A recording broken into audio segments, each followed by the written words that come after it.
Le football féminin, donc, qui gagne du terrain, la fédération française voudrait atteindre les 250 000 licenciés d'ici la prochaine Coupe du Monde, mais en région, bien loin des filles de l'OL donc et de la SSE, les petits clubs de quartier manquent parfois d'infrastructures. En revanche, il ne manque pas de joueuses motivées.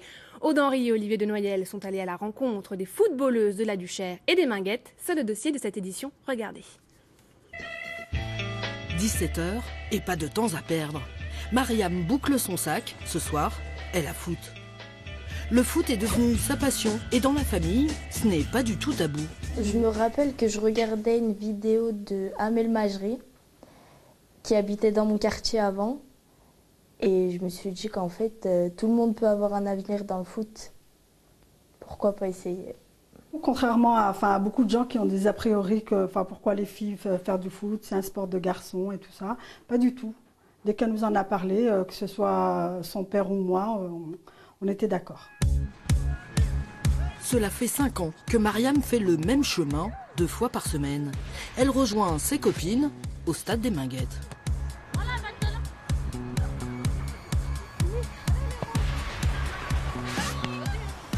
Quand j'ai le ballon, j'oublie tout. Toute la vie extérieure, ça n'existe plus, je suis sur le ballon. À l'AS Minguettes, la pratique du football féminin a débuté bien avant l'arrivée de Mariam. Mais elle s'est interrompue, faute de moyens, sans doute. Et puis un jour, les filles du quartier sont revenues à la charge et ont demandé à jouer. Le club a alors relancé une section, puis 2. Aujourd'hui, elles sont une trentaine de licenciés et ce n'est pas l'envie qui manque. Entre elles, donc ça se passe bien, donc à partir de là, il n'y a pas trop de soucis. Nous, c'est compliqué, surtout au niveau des infrastructures. Trouver, il y a les vestiaires, donc on se pose toujours les problèmes parce qu'il y a aussi les garçons qui s'entraînent en même temps.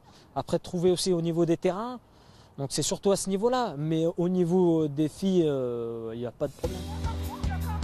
Développer la pratique féminine, c'est devenu le mot d'ordre des plus hautes instances du football. La fédération vient de passer le cap des 100 000 licenciés, un chiffre qu'elle souhaite même doubler d'ici 3 ans. Sacré défi. Sur quoi travailler pour y parvenir, c'est ce que nous avons demandé au duo en charge de ce développement au sein de la Ligue Rhône-Alpes. Johan, lui, fait le tour des clubs afin d'inciter et d'accompagner la création des sections féminines. L'important, c'est de faire pratiquer les filles pour qu'elles puissent se fidéliser et donc grandir au sein des clubs. Et c'est le gros travail de la Ligue Rhône-Alpes, c'est que chaque petit club garçon ait des équipes féminines pour que les petites filles à proximité puissent se rencontrer tous les week-ends ou tous les 15 jours. Cécile Locatelli, elle, assure l'avenir et s'occupe du haut niveau. Elle est l'entraîneur du pôle espoir féminin de Vaux-en-Velin. Pour essayer d'atteindre un niveau correct en termes de pratique, c'est vrai que parfois il manque des éducateurs qui passent leur diplôme et qui permettent aussi de fidéliser toutes ces jeunes filles. Parce que des fois, d'ailleurs elles nous le disent souvent, on est allé à l'entraînement pendant 1 mois, 2 mois, et puis après ça nous a plus intéressés. Et donc ça, je pense que ces 2 aspects-là, le manque d'installation et le manque d'encadrement un petit peu compétent et expérimentés, sont un frein à la pratique.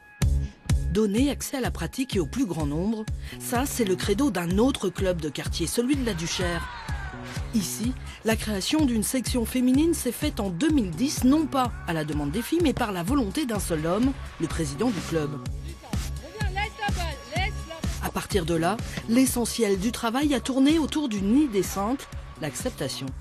Au début, ça a pu être vu comme ça, comme compliqué, et comme le fait que les filles soient un peu à part du club ou soit un football autre que le football des garçons. Aujourd'hui, c'est vraiment plus le cas. Vous voyez que les filles sur le terrain s'entraînent avec les garçons. Les week-ends, elles côtoient les garçons quand ils partent en déplacement ou pendant les collations. Elles font même partie maintenant de nos stages éducatifs. Donc c'est une vraie avancée aussi dans cette acceptation que le foot féminin fait partie du foot en général. N'empêche qu'en apprenant notre venue, la moitié de l'équipe ne s'est pas présentée à l'entraînement.